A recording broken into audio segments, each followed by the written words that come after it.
સર્વેને જય શ્રી કૃષ્ણ.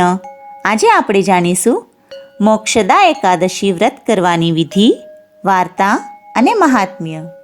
યુધિષ્ઠરે ભગવાન શ્રી કૃષ્ણને પૂછ્યું, હે દેવેશ્વર, માગસર મહિનાના શુક્લ પક્ષમાં કઈ એકાદશી આવે છે?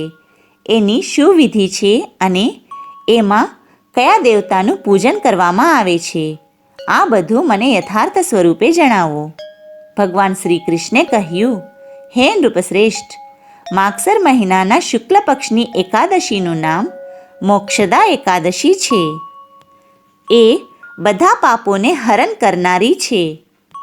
આ દિવસે પ્રયત્નપૂર્વક તુલસીની મંજરી અને ધૂપદીપથી ભગવાન દામોદરનું પૂજન કરવું અને ઉપવાસ કરવો.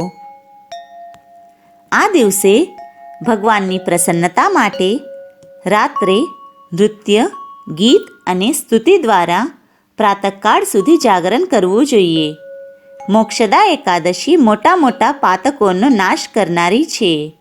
જેના પિતૃઓ પાપ કર્મો દ્વારા નરકમાં પડ્યા હોય એમને આ એકાદશીનું પુણ્ય દાનમાં આપવાથી તેમના પિતૃઓને મોક્ષ પ્રાપ્તિ થાય છે. ભગવાન શ્રી કૃષ્ણે કહ્યું, હવે આ વ્રતની વાર્તા કહું છું, ધ્યાનથી સાંભળો. પૂર્વકાળની વાત છે. વૈષ્ણવો દ્વારા વિભૂષિત પરમ રમણીય ચંપકનગરમાં વૈખાનસ નામનો રાજા રાજ્ય કરતો હતો. એ પોતાની પ્રજાનું પુત્રની જેમ પાલન કરતો હતો. તેની પ્રજા બધી વાતે સુખી હતી.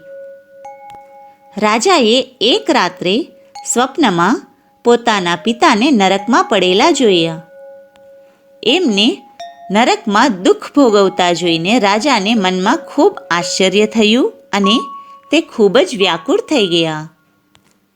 પ્રાતઃકાળે તેને બ્રાહ્મણોને બોલાવી આ સ્વપ્નની વાત કરી.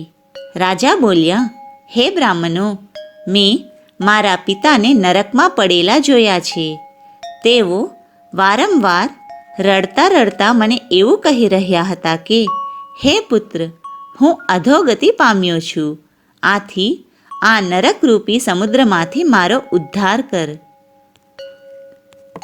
રાજા બોલ્યા, હે વિદ્વાનો, આવી હાલતમાં મને પિતાના દર્શન થયા છે. આથી મને ચેન પડતું નથી. શું કરું? ક્યાં જાઉં? મારું હૃદય રૂંધાઈ રહ્યું છે. મારો આત્મા અશાંતિ અનુભવી રહ્યો છે.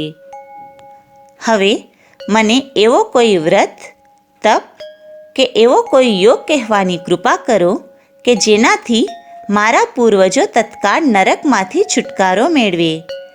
મારા જેવા બળવાન અને સાહસિક પુત્રના જીવતા હોવા છતાં મારા પિતા ઘોર નરકમાં પડેલા છે.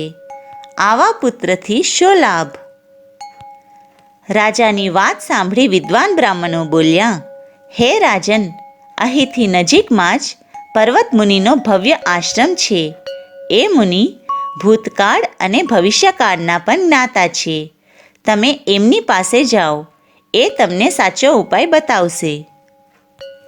બ્રાહ્મણોની વાત સાંભળી રાજા વૈખાનસ તરત જ પર્વત મુનિના આશ્રમે ગયા અને ત્યાં એ મુનિશ્રેષ્ઠને જોઈને એમને દંડવત પ્રણામ કરી મુનિના ચરણોનો સ્પર્શ કર્યો.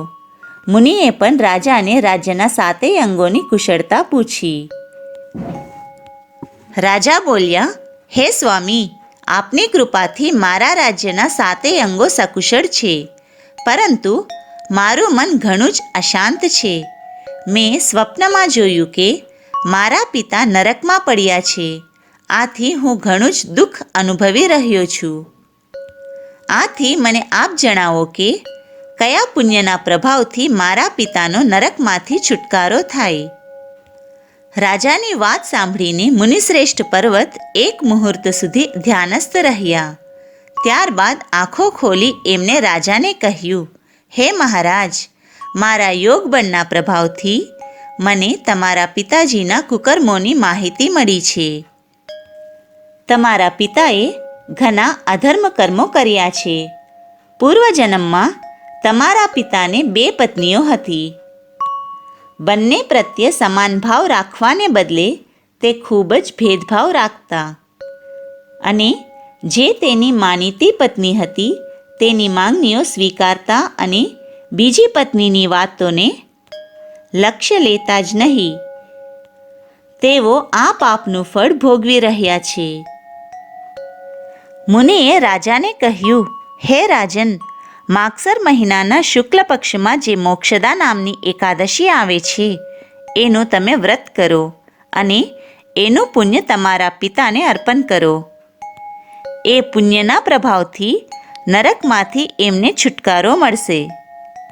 મુનિની વાત સાંભળીને રાજા પોતાના ઘરે પાછા આવ્યા અને જ્યારે ઉત્તમ માગસર મહિનો આવ્યો ત્યારે રાજા વૈખાનસે મુનિના કહેવા પ્રમાણે મોક્ષદા એકાદશીનું વ્રત કરીને એનું સદળું પુણ્ય બધા પિતૃઓ સહિત પિતાને અર્પણ કર્યું. પુણ્ય અર્પણ કરવાની સાથે જ ક્ષણભરમાં આકાશમાંથી ફૂલોની વર્ષા થવા લાગી. રાજા વૈખાનસના પિતાએ પિતૃઓ સહિત નરકમાંથી છુટકારો મેળવ્યો અને આકાશમાં સ્થિત થઈને રાજાને આવા પવિત્ર વચનો કહ્યા, હે પુત્ર, તારું કલ્યાણ થાવ. આમ કહી તેઓ નરકમાંથી મુક્તિ મેળવવાનો આનંદ પ્રાપ્ત કરતા સ્વર્ગમાં ચાલ્યા ગયા.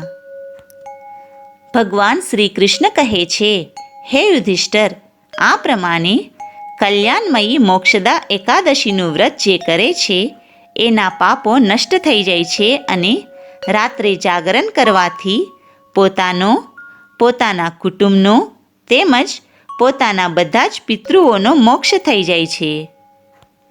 આ મોક્ષ પ્રદાન કરનારી મોક્ષદા એકાદશી મનુષ્યો માટે ચિંતામણી સમાન બધી જ કામનાઓને પૂર્ણ કરનારી છે. આ મહાત્મ્ય વાંચવાથી અને સાંભળવાથી વાજપેયી યજ્ઞનું ફળ મળે છે. બોલો શ્રી કૃષ્ણ કનૈયા લાલ કી જય.